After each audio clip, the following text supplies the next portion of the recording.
I cheated on my boyfriend, and I'm not sure I ever really loved him. The comfortable life. Everyone said we were perfect. We looked good in pictures. Smiled at the right moments. Held hands in public just long enough for it to look real. And for a while, I believed it. He was kind. Gentle. The type of man my mother prayed I'd marry. Responsible. Steady. But he didn't make my heart race. I thought that was a good thing. After all, isn't comfort better than chaos? Isn't peace better than passion? That's what I told myself. Until I stopped believing it.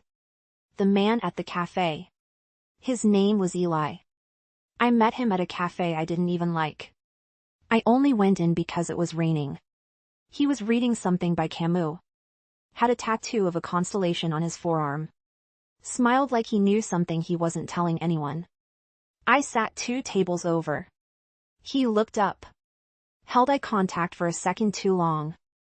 Then went back to his book. I couldn't stop glancing over. Neither could he. When I got up to leave, he said, "Do you believe in coincidences?" I said, "Only the ones I create." And I left. But I came back the next day. The beginning of the end.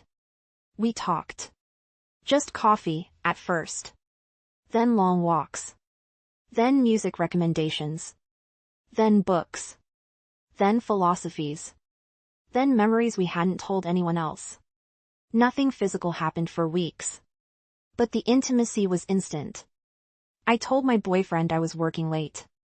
Or tired. Or had to visit my sister. He believed me every time. Because he trusted me. Because I never gave him a reason not to. Until I did. The first night. It was raining again. He walked me to my car. I opened the door. Turned to thank him. He said, "You don't owe me anything." I said, "That's the problem." He kissed me. And I kissed him back. Not impulsively. Not drunkenly. But deliberately. Like it was the only honest thing I'd done in months. The guilt that never came. I waited to feel awful. To throw up. To cry in the shower. To confess and beg. But nothing came.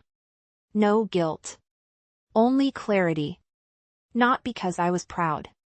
But because I realized I had been lying to both of us long before that night. I had been performing. Checking boxes. Smiling on cue.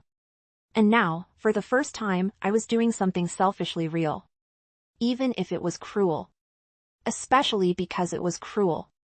The cracks. He started noticing. Not the affair. But the absence. My eyes didn't meet his the same way. My answers were shorter. My touch was less present. He asked once, "Are you okay?" I said, "I'm just tired." He kissed my forehead. I almost pulled away. Not because I didn't love him.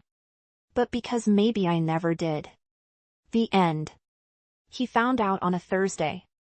Not because I told him. But because Eli texted me while we were cooking. My phone lit up on the counter. He picked it up. Read it. Went quiet. He didn't yell. He just said, "So it's real." And I nodded. Because lying felt like salt in a wound already open. He asked, "Why?" And I said, "Because I wanted to know who I was when I wasn't being who you needed." He walked out. Didn't come back. After. I live alone now. Eli didn't stay. That wasn't the point. He was a window. Not a door.